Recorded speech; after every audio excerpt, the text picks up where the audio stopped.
Bat man. అమ్మ కనిపించట్లేదు, మా అమ్మేమో ఇలా హాస్పిటల్లో ఉంది. ఇలా జరుగుతుంది ఏంటి బ్యాట్ మ్యాన్? క్రిష్, నువ్వు బాధపడకు నాన్న. అప్పుడప్పుడు దేవుడు మనల్ని ఇలా పరీక్షిస్తూ ఉంటాడు. ఇలాంటప్పుడే మనం స్ట్రాంగ్గా ధైర్యంగా ఉండాలి. ఆ రోజు మీ అమ్మ వాళ్ళేరా నేను ఈరోజు ప్రాణాలతో ఉన్నాను. ఇక నుంచి నీ బాధ్యత నాది. హర్ష, క్రిష్ని నాతో పాటు మా ఇంటికి తీసుకువెళ్తాను. వాడి ప్రాబ్లమ్స్ అన్నీ క్లియర్ అయ్యే వరకు నాతోనే ఉంటాడు. మీకెందుకు సార్ ఈ శ్రమ? క్రిష్ మాతో పాటు మా ఇంట్లోనే ఉంటాడు. హర్ష, మీ ఇంట్లో ఎవరూ లేరు. నువ్వు ఆఫీస్కి వెళ్తూ మరోవైపు బామ్మని చూసుకోవాలి కదా. ఆ టైంలో క్రిష్ ఒంటరిగా ఏముంటాడు? అదే మా ఇంట్లో అయితే పాప కూడా ఉంది, తనతో ఆడుకుంటాడు. వద్దు సార్, కృష్ణ నేను చూసుకుంటానులేండి సార్. అదంతా ఏం పర్లేదు హర్ష, మా ఇంట్లో చాలామంది ఉంటాం. నాకైతే ఏం ఇబ్బంది ఉండదు, నువ్వు కంగారు పడకు. ఇలాంటి సమయంలో క్రిష్ ఒంటరిగా ఉండకూడదు. సరే సార్. సరే హర్ష, బామ్మ ట్రీట్మెంట్కి ఎంతైనా నేను కడతాను. నువ్వు దాని గురించి ఏం వరీ అవ్వకు. సరే క్రిష్, మనం మా ఇంటికి వెళ్దాం. బాయ్ మావయ్య. బాయ్ రా. క్రిష్, సార్ వాళ్ళ ఇంట్లో జాగ్రత్తగా ఉండు. అలాగే మావయ్య, బామ్మని జాగ్రత్తగా చూసుకో. సరేరా. బామ్మ జాగ్రత్త. Okay sir. రా.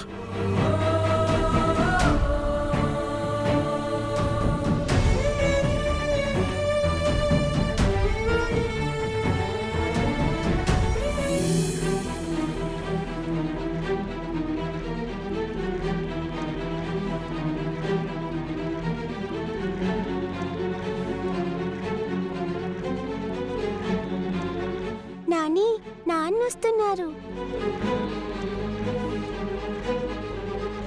ఎక్కడికెళ్ళావురా?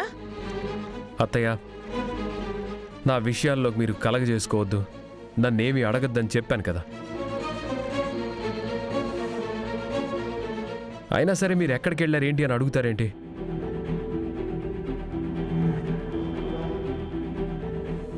సరే బావా, నీ గురించి ఏమీ అడగం. నీకు ఆఫీస్లో 1,00,000 పనులున్నాయని చెప్పి ఆఫీస్కి వెళ్లకుండా బయట ఎక్కడెక్కడో తిరిగినా కూడా మేమేమీ అడగం.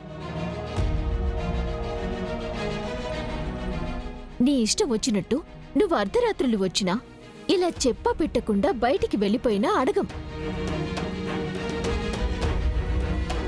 కాని ఈరోజు మన కూతురు సిరిని స్కూల్లో జాయిన్ చేయాలన్న విషయం నీకెప్పుడో చెప్పాను.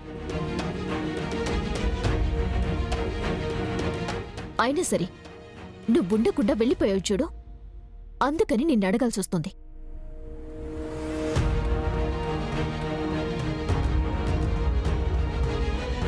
నాని, అమ్మ పద్దుల వాలకం చూస్తుంటే నాన్నతో పెద్ద గొడవ పెట్టుకునేలా ఉన్నారు.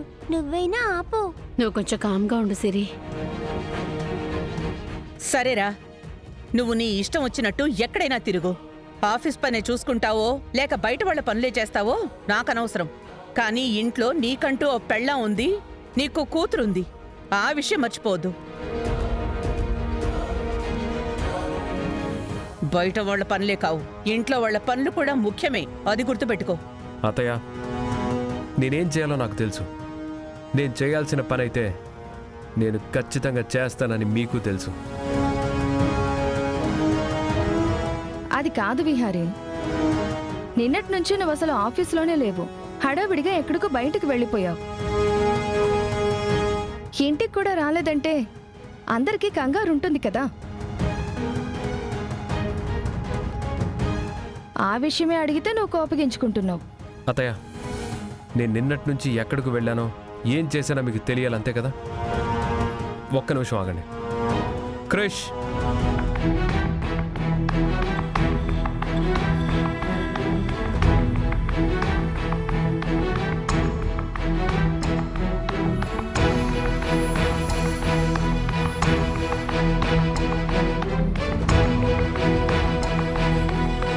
వీడా వీణ్ణి తీసుకొచ్చాడేంటి?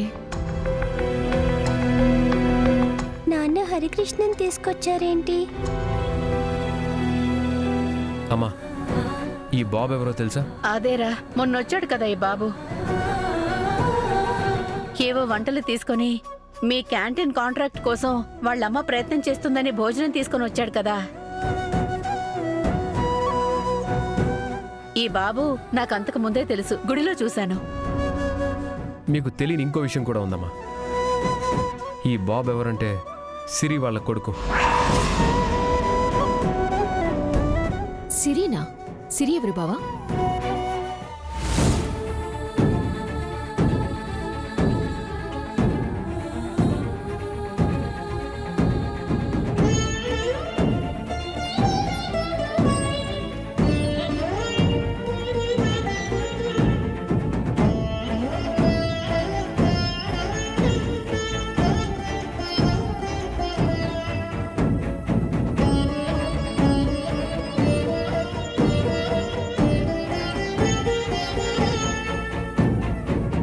అలా ఆ రోజు నాకు ప్రాణదానం చేసిన సిరి వాళ్ళ కొడుకే ఈ క్రిష్.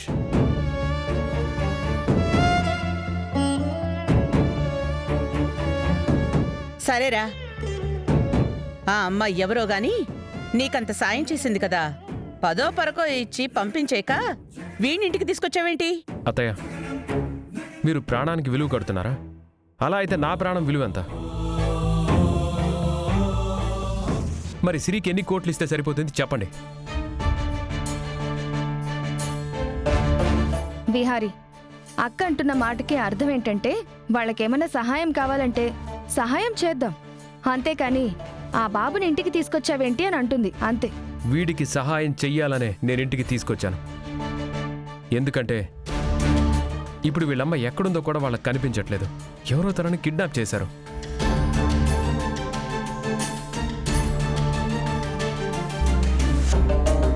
అయ్యో, కనిపించకపోవడం ఏంట్రా?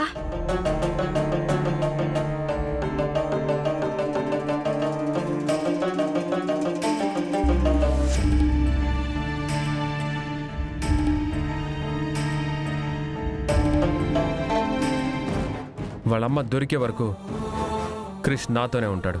ఆహా, మొన్నటి వరకు మీ అమ్మ, ఇప్పుడు నువ్వు దారిని పోయే వాళ్ళందరినీ ఇంట్లోకి తీసుకొచ్చి ఇంటిని సత్రం చేసేశారు కదరా. వాడికి వాళ్ళమ్మ లేకపోతే ఇంకెవరూ లేరా? ఏ వాళ్ళ నాన్న లేడా?